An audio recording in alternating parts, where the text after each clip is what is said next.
Seat.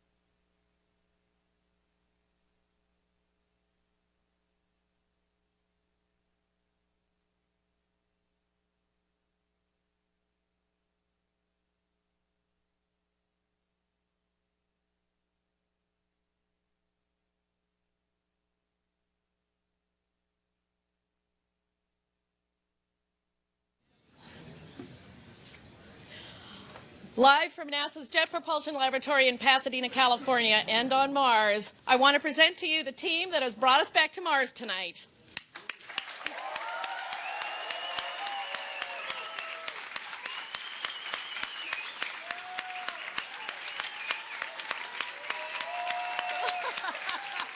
Come on, guys.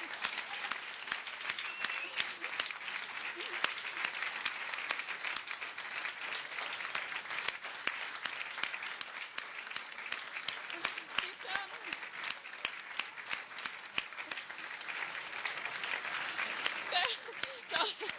I see him.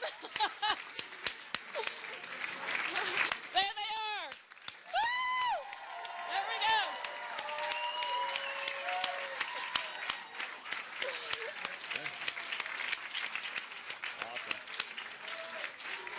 Over here, John.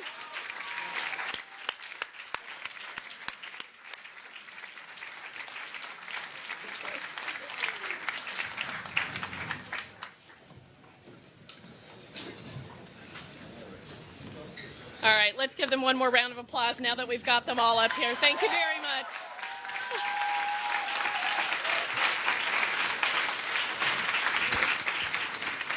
Well, good evening, everybody, and welcome to Mars. To NASA. About an hour and a half ago, I went outside and looked toward the west, and I saw Mars there, and I said, in an hour and a half, you are going to have a visitor. And the planet smiled, and I knew that we were going to have good luck. So with this, I want to introduce you our fearless leader, Charlie Bolden.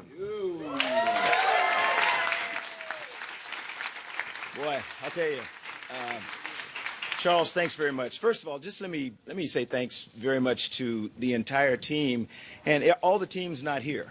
Some of the teams in places like Canberra, Australia, and up in Goldstone, because the Deep Space Network was what made it possible for us to be getting all the data and everything. So, but today, right now, the wheels of curiosity have begun to blaze the trail for human footprints on Mars. Curiosity, the most sophisticated rover ever built, is now on the surface of the red planet, where it will seek to answer age-old questions about whether life ever existed there on Mars, or if the planet can sustain life in the future. This is an amazing achievement, made possible by a team of scientists and engineers from around the world, and led by the extraordinary men and women of NASA and our Jet Propulsion Laboratory.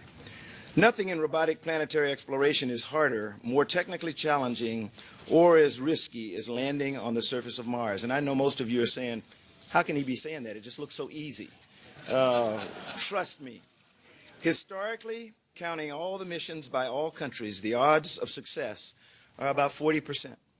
The recent U.S. record is better, with now 6 successful missions, including now 4 landings. And I'm going to stray from my script here for a moment, which is always dangerous. But tonight, and I'm probably not going to include all the countries, but tonight there are at least 4 countries, and I won't name them, who are on Mars. And they're on Mars because they went with the United States. So I know this may sound a little strange in this international environment, but I want everyone to understand what I say and what I mean when I say, our leadership is going to make this world better. Tonight,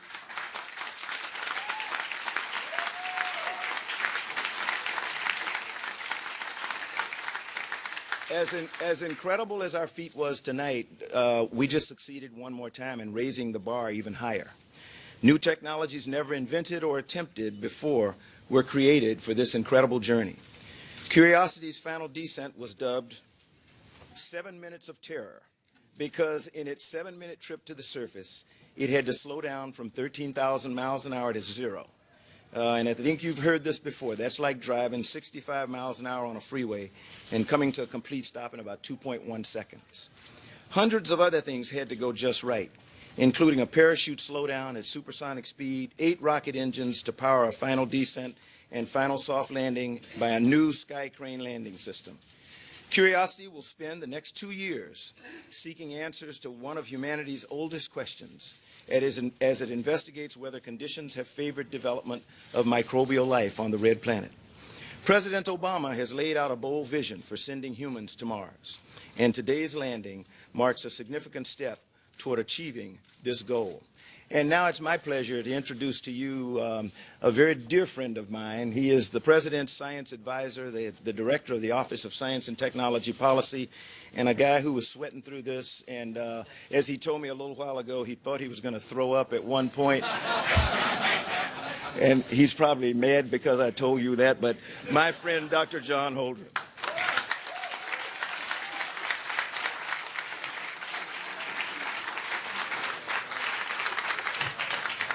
I wanted to start by saying thank you for sharing that, Charlie. Well, today on Mars, history was made on Earth. The successful landing of Curiosity, which is, as Charlie has said, the most sophisticated roving laboratory ever sent to another planet, marks what is really an unprecedented technological tour de force. It will stand as an American point of pride far into the future. It's also just the latest example of a long-standing truth about the United States, that even the longest of odds are no match for America's unique blend of technical acumen and gutsy determination.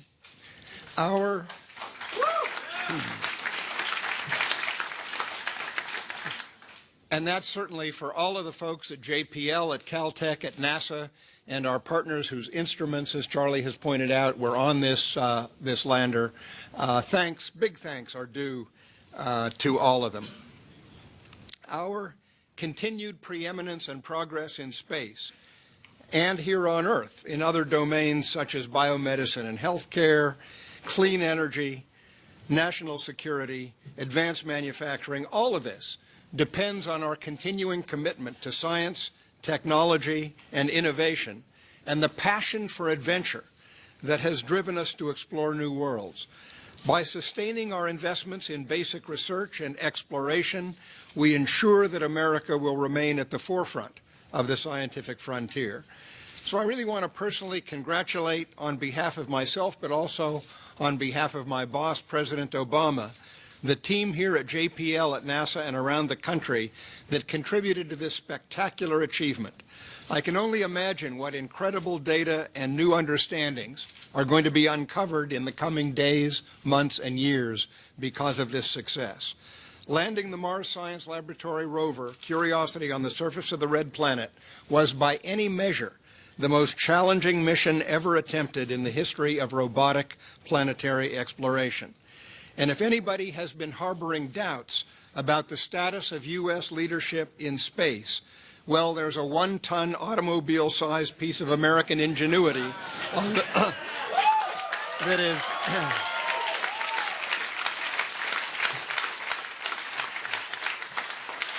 and it's sitting on the surface of Mars right now, and it should certainly put any such doubts to rest.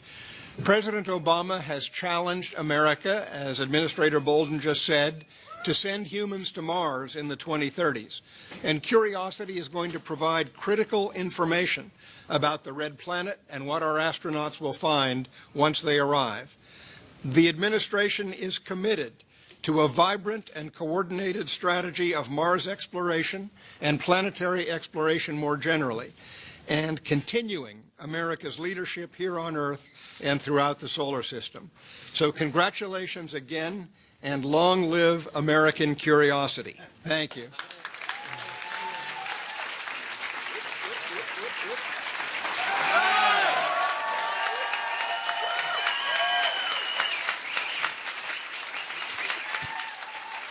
Let me thank all of you one more time. John Holden and I, unfortunately, have got to go boogie to go somewhere else. We're going to leave you in the very erstwhile hands of Charles Alachi and the technical team, and they've got a little bit more detailed stuff to tell you. So have a great night, and congratulations to all of you again.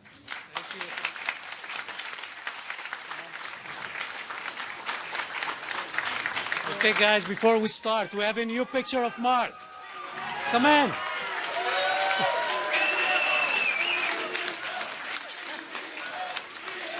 Here comes the rest of the EDL team.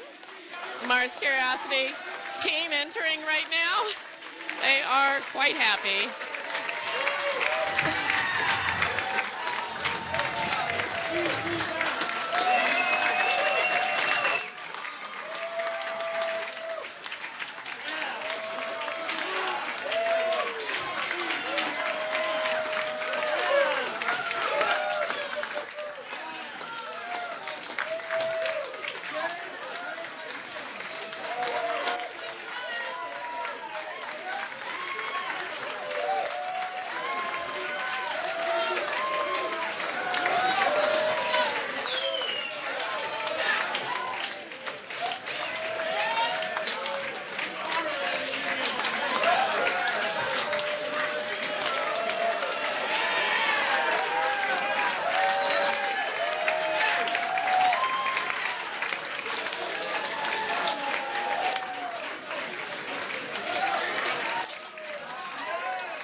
So what is the order that you are doing? We're going to have you sit back down and But somebody put this.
Okay, I think we need to get...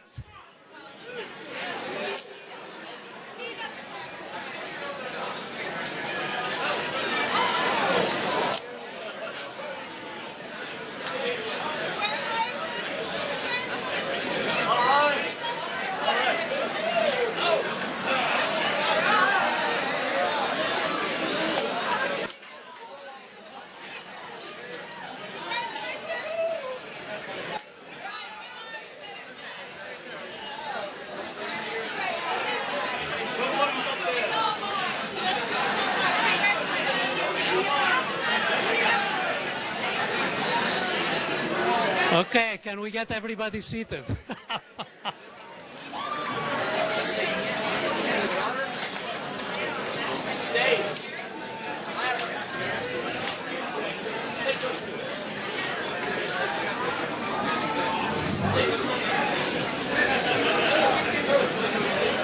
Okay, can we get everybody? I need to take control of this thing.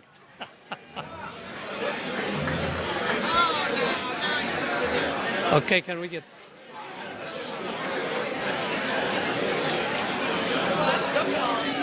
Yeah, can we have it stop people coming?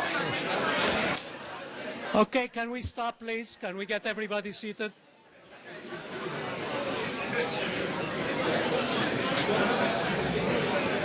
Okay, needless to say, there is a lot of excitement in this room.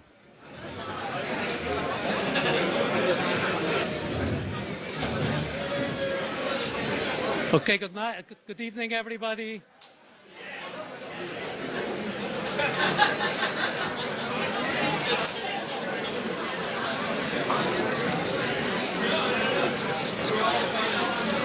Okay, can we get everybody, please? Can we get quiet, please?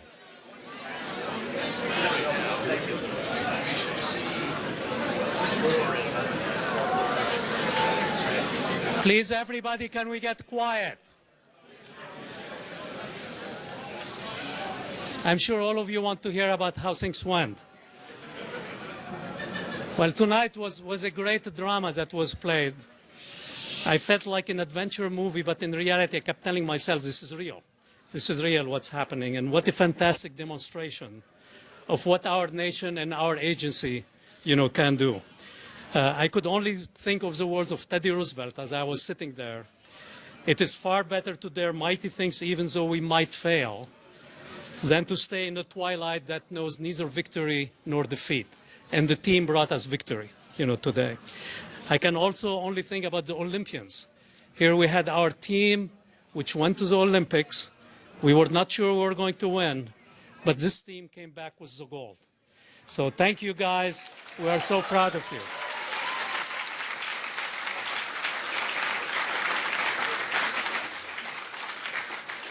And just think what an inspiration to the young people in the world by watching what these young people and old people like me have accomplished. It's really inspiring.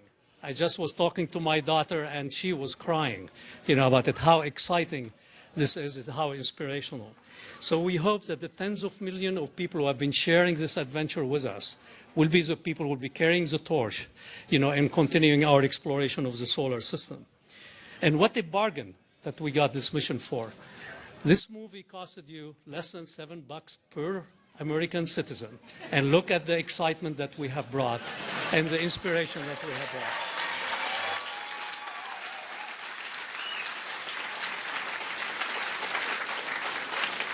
And tonight we just did the landing. Tomorrow we're going to start exploring Mars. And next week, and next month, and next year, we'll be bringing new discovery every day, every week to all of you. And we are going to continue not only exploring Mars, but exploring the solar system and exploring the universe because our curiosity has no limit. Thank you all, and I'm going to introduce John Grunsfeld, who is the head of space science at NASA.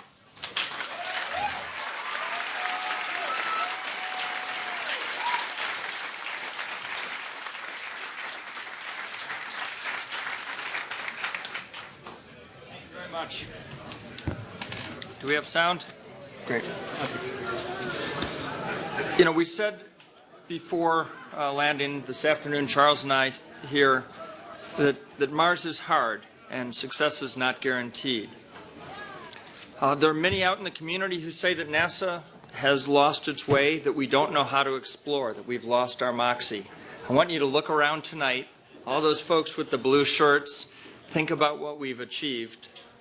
I think it's fair to say that NASA knows how to explore. We've been exploring, and we're on Mars.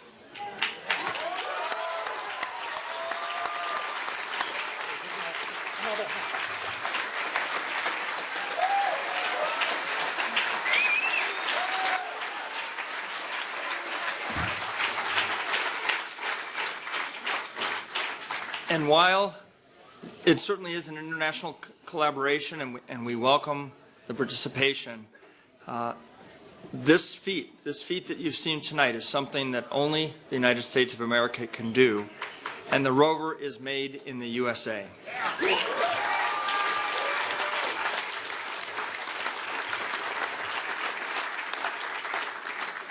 And just to stay in character, we've been on the surface for 1 hour, 8 minutes, and 16 seconds.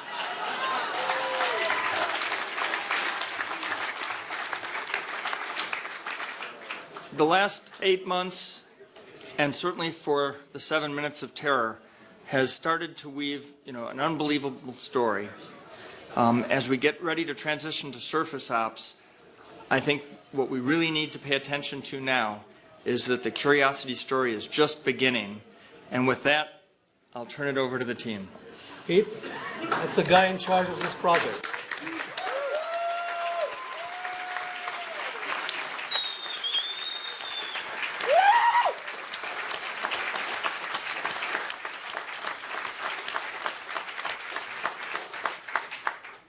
I think you can tell that the team is ecstatic at tonight's results. This is an incredible feeling for me personally, not only to be associated with such a tremendous event, but to have the privilege to be able to be asked to lead such an incredible team of people. I mean, as easy as it looked tonight, and it wasn't, but as easy as it looked tonight is because of the people in the blue shirts who are standing around you, and because of thousands of others around this country, around the world, who worked on this for 7, 8 years to cause this to come to being. I mean, they've done an incredible job. Words cannot state the kind of job that they've done. 8 years ago, I sat on this stage, talked to some of you after the landing of Spirit, and then 3 weeks later after the landing of Opportunity, and I never thought I would ever say this, but this is better than that.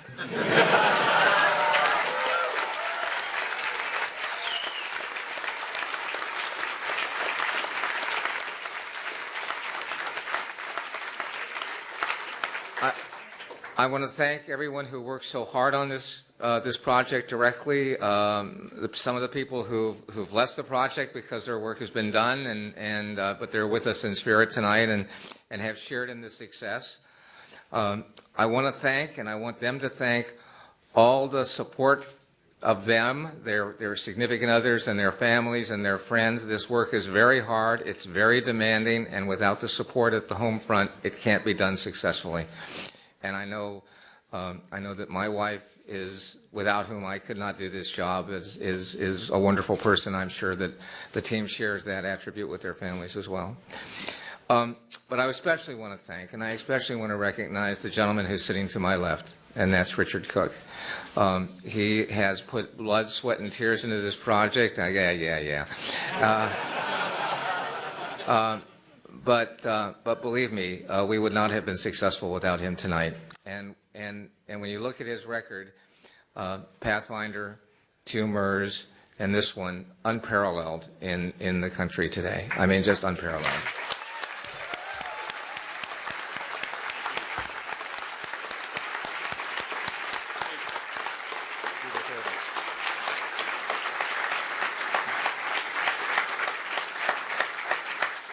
So I'll now let him humbly accept your accolades. So that rocked. Seriously, was that not cool or what? Woo!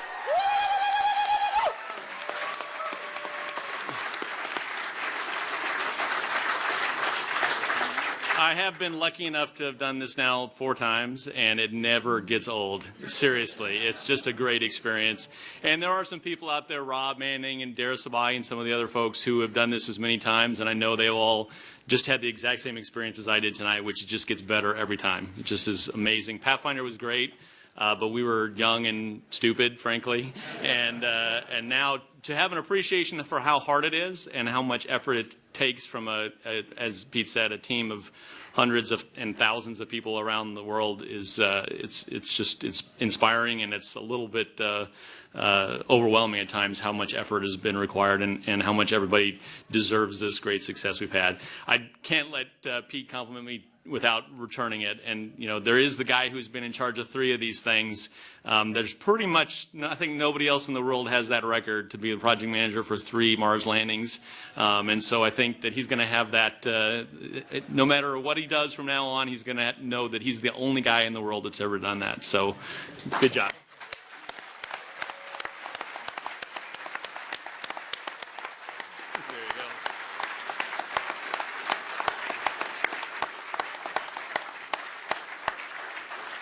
Okay, well, then I want to also compliment the 2 guys to my left here. Let me start with the one furthest on the left there, he's now got the keys. He's the guy that's going to make this thing just go down in the record books as far as what we were able to learn on the surface. And I know he's already looking at the pictures saying, is that Mount Sharp? Or what can I see there? And all kinds of stuff. And so he's got the keys pretty soon. Not quite yet, but pretty soon he'll have the keys. Yeah, and he'll make some great history out of what we've been able to do with this thing on the surface. And I know Curiosity will, as I said, really be set the record, go down in the record books as an amazing scientific mission. But I can't let the guy in between me go. My friend here, Dr. Stelzner, is been the father and the mother and everything in between of the landing system we've built, and certainly has been its biggest proponent. I remember going to reviews and him saying, hey, I think this thing can work, and you guys just have to give the team a chance 7, 8 years ago, and then just stuck with it through every failed test, through every review that didn't quite work out the way we wanted it. And so he really deserves a huge amount of credit for what's happened tonight, and hopefully everybody appreciates his contributions. I know I certainly do. So.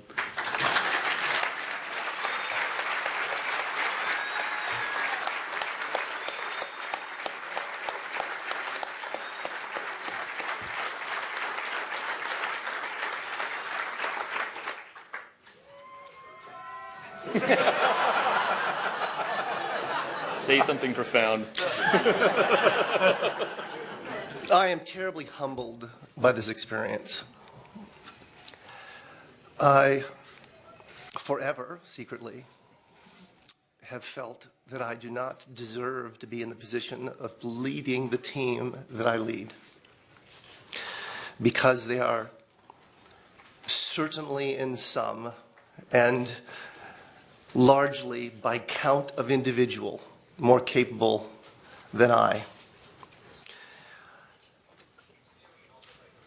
That great things take many people working together to make them happen is one of the fantastic things of human existence. And in my life, I am and will be forever satisfied if this is the greatest thing that I have ever given. There is a new picture of a new place on Mars. And for me, at least, that's the big payoff. And to work as part of such a talented group of people, shepherded by Pete and Richard. And I'm not just talking about the EDL team, I'm talking about the entire team, soup to nuts. The caliber of people here at JPL, the other centers who contribute. It's a tremendous honor, and it is a humbling experience to work with them. And I think that this nation is a truly great representation of a corner or a piece of humanity that reaches out and explores and conquers and engineers. We are kind of tool makers, agriculturalists, pioneers, and that's reflected in the activities and actions and results of tonight. So I want to say thank you to the blue shirts.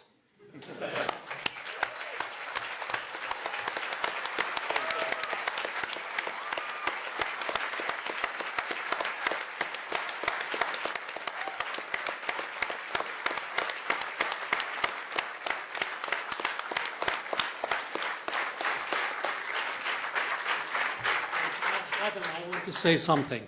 Adam and his wife are expecting a baby in 3 weeks, so we wish them the great luck. Thank you, Charles.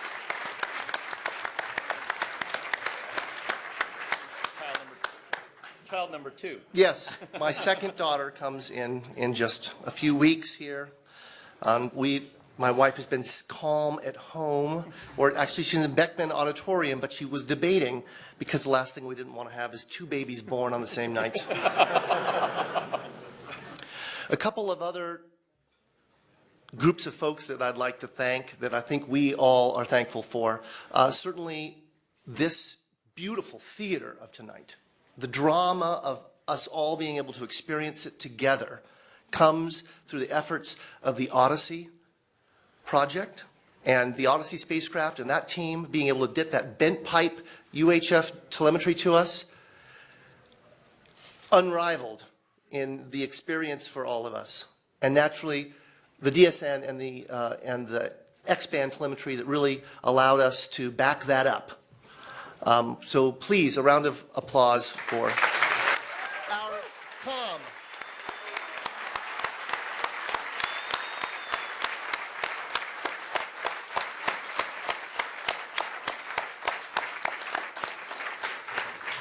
And with that, really, I have nothing more to say. That picture says it all for me.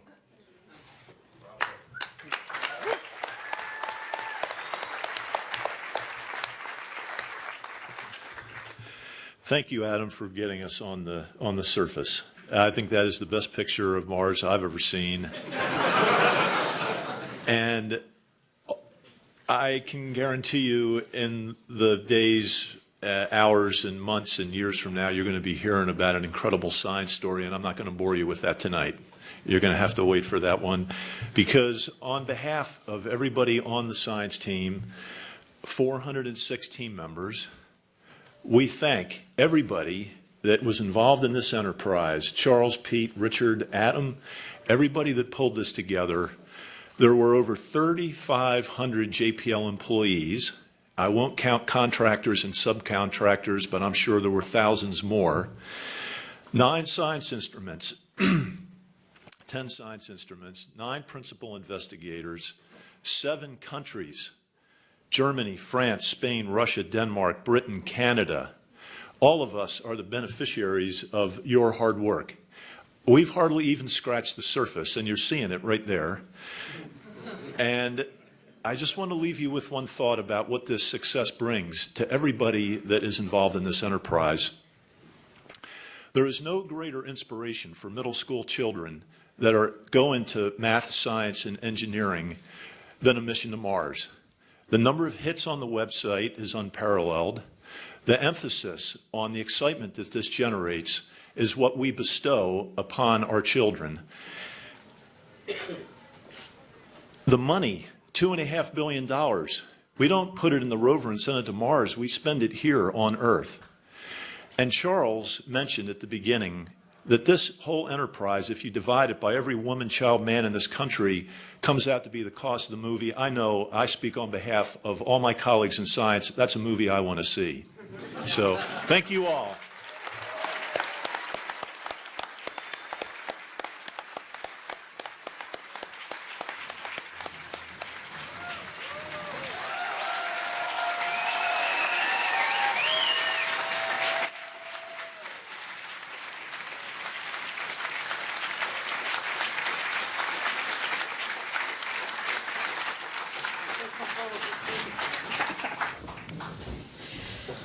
Okay, we're going to open it up to questions now from the news media. And let me wait for a microphone to come over to you, and go ahead and give us your name and affiliation right there in the middle of the row. Go ahead, Craig.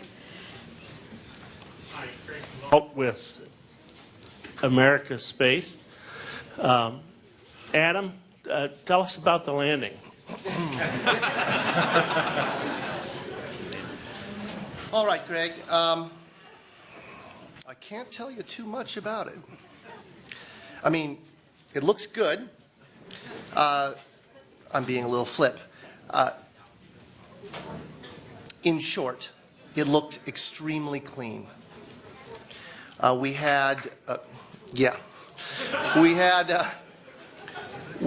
touched down in conditions that were on the more benign side of our nominal expectation. By the way, I want to preface everything. This is preliminary data scooped with the sieve in the cacophony of the control room during the celebration, right? And largely by my good friend Miguel San Martin, who's somewhere out there, I hope. At any rate, very nominal, remarkably good. Our navigation error was on the low side of our expectation, which meant that we probably had a good alignment between the celestial sensors and the inertial sensors, the IMU. Our powered flight appears to have been excellent. If my good friend Ben Toma is in the house, is Ben in the house? We landed with 140 kilograms of fuel reserves out of a total of 400 kilos that we carried in. And Ben worked quite diligently in stretching the tanks at my insistence because I was worried we wouldn't have enough fuel. And so I think I owe Ben a little bit of an apology there. So it looked good, in short. Good and clean. And it looks, at least by my eyeball, that we landed in a nice flat spot. Beautiful, really beautiful. Shani Jardin from boingboing.net, and I'm a stand-in for Miles O'Brien with PBS NewsHour tonight. You look more attractive than Miles. I won't tell him that, Adam. Okay. I think he heard it. I have to ask you, what kind of file type, can you tell us about the image file type and compression that was used to send this very important couple of thumbnails back from Mars? Yes, unfortunately, I absolutely cannot. If Justin Mackey is in the room, or there's a couple other people on the team who'd be able to whip that out quickly, but I couldn't tell you. Sorry. Okay, we're going across the aisle over here. Let me just wait for the mic runner right there. Thank you. Hi, Sally Rail with Planetary Society, and this is for Adam. Two very quick questions. Well, first one's quick. Are you going to call your daughter Curiosity? It is true that I think that curiosity is perhaps the central defining human attribute. I really do. And Richard and I were both part of a group of people who were in the process of helping winnow down the names of the school kids had taken. And there was, I don't know, a couple hundred that we looked at. And curiosity was one of them. And I was smitten from the moment I saw that. And I'm so happy that the rover is Curiosity. Okay. The next question is a little more than 48 hours ago. Carla's right there. Come on, Carla. Stand up. Stand up. Stand up. Go ahead.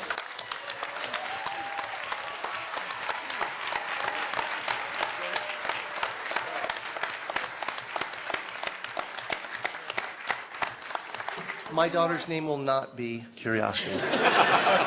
Okay, the serious question. A little more than 48 hours ago, you told me you would tell me a secret. Once Curiosity landed. Can I have my secret? Yeah, what was this? A lot has happened in the last 48 hours. And to be very truthful, I do not recall what that secret was. I'm going to hold you to this. That's fine. Maybe I'll remember it. Okay, looking for the next question up here, a little forward there. Thank you. Thank you, Olivier Sanguy and joyspace.com from France. So, thank you for ChemCam and SamGT, which is a French participation instrument. We did a webcast in French for people following, and I made a contract with Ustream saying, oh, there are not going to be a lot of people. Well, 40,000. And I said 4,000. Okay, sorry for that. Anyway, there is international cooperation and curiosity. Of course, it's an American success for the landing. I would like to know how this cooperation goes with the other countries. I think you learned something. I mean, engineers are engineers. Data is data. Numbers are numbers in every country. But you do have your own habits. Mm-hmm. How did you manage with that? Was that fine? Was there tensions? Enrichment, cultural, perhaps? The question is with the other countries? Yes. Yes. What did you learn with the others? Right, I'll let Richard answer that one. I think that in each case, because we were working part of this with the science teams, we had very good relations with the other countries that were working on it. In particular, the Spanish, and who built the high gain antenna for us, as well as one of the instruments. We had people engineers on our side who would work closely with their teams. Very, very capable people, companies and organizations and personnel working on those efforts over there. So we certainly had our problems. We had our problems even on the U.S. parts of this. I mean, this is a challenging development, and there were challenges on almost every piece of the vehicle.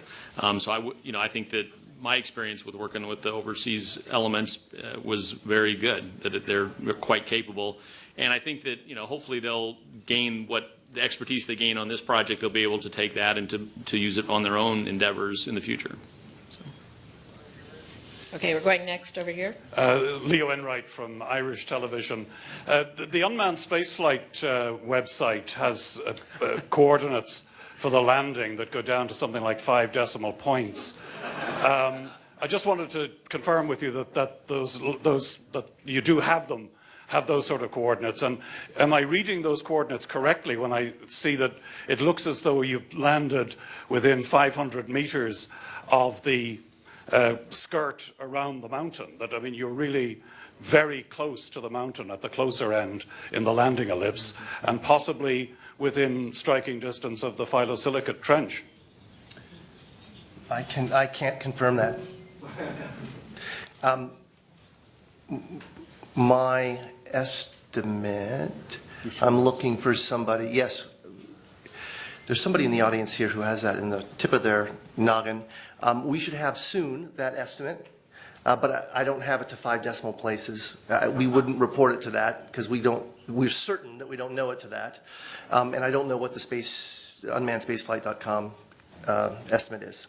Yeah, there's a team of people that are working on localization, including what information we got on the way down. The nav filter, probably taking a picture at where, looking at the picture and trying to figure out from there where we are. I would imagine by tomorrow's press conferences, they should have a better idea where it came down, within a few hundred meters at least, hopefully. Okay, the next question's over on this side.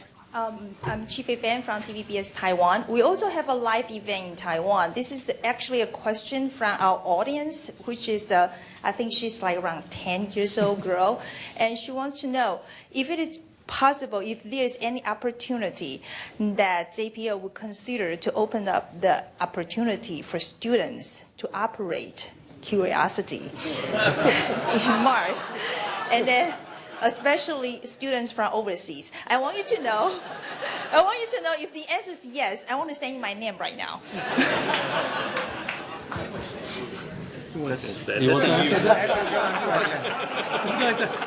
I got to tell you in all honesty, first we have to let them wait for the scientists to operate it, so. Okay, we have a question. Henry, you're next. Henry Bortman with Astrobiology Magazine. Can you tell us at what time Curiosity touched down, Earth received time, and at what time the first image came back? I can tell you the first of those is 10:39 p.m. The second of those I don't have.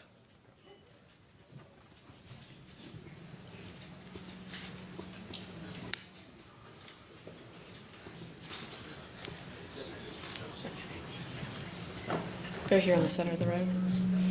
Ron Director from Scholastic.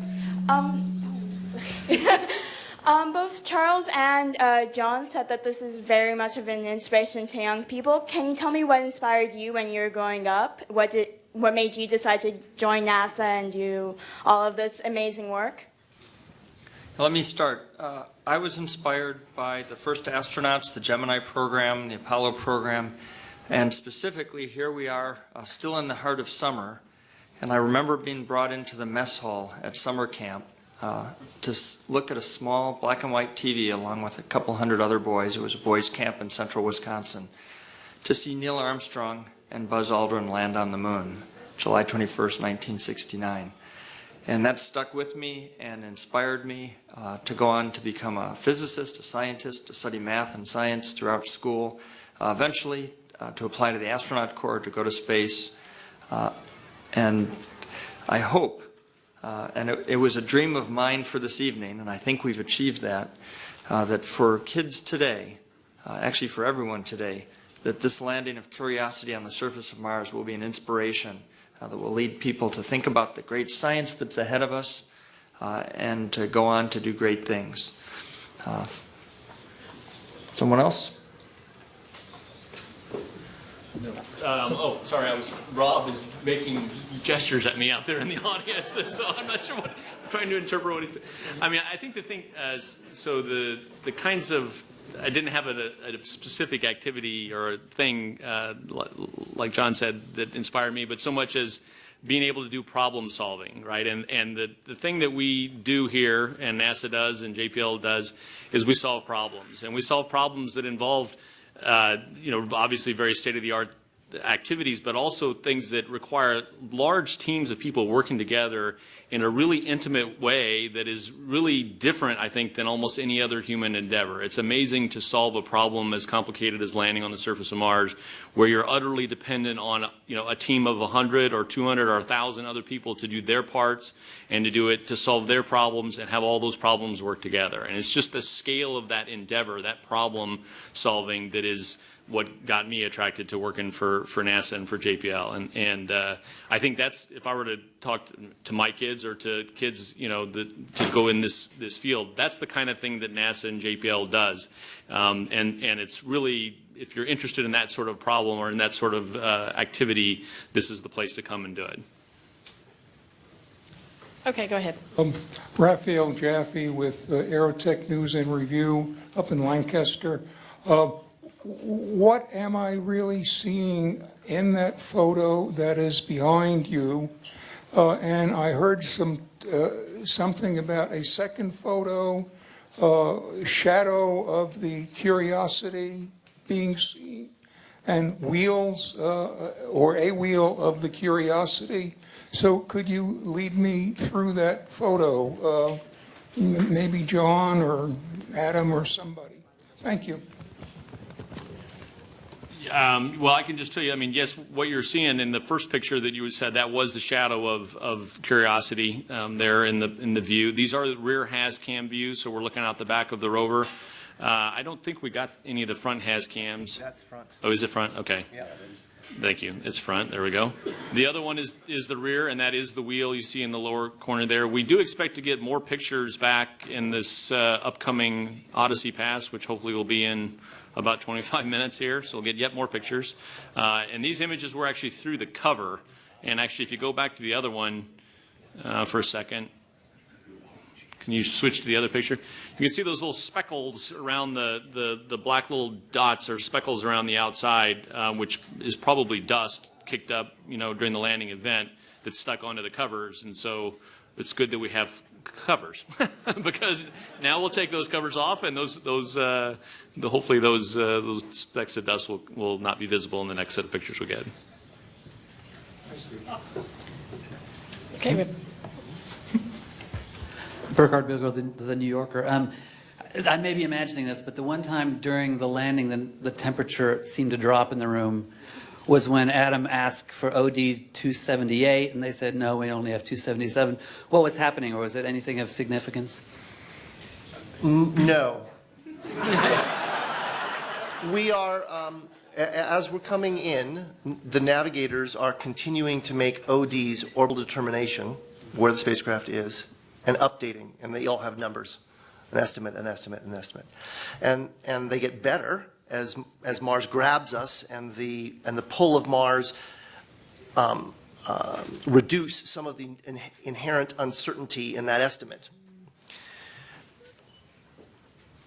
While that's going on, while EDL is happening, in the EDL war room in a different building, you were seeing it on some of the cameras, the flight dynamics team is running simulations to the ground with our simulation tool based on those updated ODs.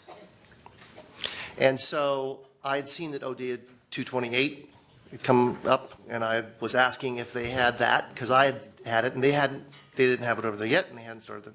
That was what that was about. Let me get a new question over here. Ian Thompson from the Register. Question for John Grotzinger. You now get the keys to this and you can sort of get it moving along. What's the first stages that you'll go through in terms of getting Curiosity out there, and potentially how long could it survive on Mars beyond the 2-year span? I'll take a swipe at the first one. We just want to get going first and check out all of the engineering systems and the science instruments. And this is a very, very, very complex spacecraft compared to what we've done before. And so because of that, we'll go through this long checkout period called the commissioning activity period. And Pete and Richard will be watching this very carefully.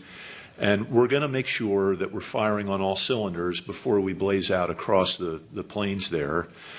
But nested within those initial tests are going to be science observations. And so we have a plan to begin working through those as we test out the instruments. And in the next few days, you guys will be able to see some of the images. You'll see the results of the instrument health and aliveness checks and how we do. But the best way to think about this mission is the order of days, weeks, months, and years. And we can loosely bound things. I think we expect to spend a couple of weeks checking things out and then maybe taking the first drive a short distance to some place where we'll go through the second phase of commissioning. And then in a matter of months, we hope to have used all of the instruments, including the SAM and the ChemIn instruments, and done some scooping and drilling. And, possibly within a year or so, we could be at the base of Mount Sharp, because the place we landed on looks pretty darn interesting, and we just don't want to rush out of there without having studied it real well. So its mission's about patience and checking things out carefully. John and I have a bet as to whether or not how long it will take us to get to Mount Sharp, because my version of the surface mission is that it's like going on a family vacation and driving from here to Chicago, and except for your family has got 400 scientists who want to stop and look at every fossilized whatever they can find, and so he says it's not going to take that long, and I don't believe him. Richard's going to win. Yeah. John's going to search for the biggest ball of twine in Gale. In terms of the second part of your question, there is no inherent consumables on the spacecraft. We don't have gas or something we run out of inherently. We test the life-limiting characteristics tend to be the mechanisms, the motors, and those things. They tend to be outside in the cold, so they suffer the greatest thermal highs and lows. And we test those for 3 times life, and we don't test them to failure. So the nominal mission for this is 2 years. But I think if it lasts twice that, I don't think anyone would be shocked. And that's the first time anyone's ever gotten me to say anything more than 2 years. So I think John's right. We've got a long mission ahead of us, and because of that and the capability of this rover, we have this possibility for just monumental science accomplishments and the target we've gone to. I mean, this Mount Sharp is just this whole story of Mars, and we just can explore and explore and explore across that. The other side of that is, as I've said to the team, and I'll repeat it to the press here, is that we're in no hurry. Okay, we now have, as I said to the team, on 10/32 tonight, we would have a priceless asset, a priceless national asset. Okay, and we are not going to, pardon the French, screw it up. Okay, and therefore we will take our time to understand its condition and understand if there's anything that happened during landing that we haven't uncovered yet. We will take our time to make sure that we understand how to operate in this new and challenging environment. And then we will, with slow, deliberate, methodical pace, we'll begin the science explorations that the science team wants to take. So be patient with us, please, because we will be patient with curiosity. Just realize that this is the second rover we have operating on the surface of Mars at the same time. That's pretty spectacular to have opportunity still there 8 years later, and Curiosity both doing its thing. Continuous roving presence on the surface of Mars for in excess of 8 years now. That's right.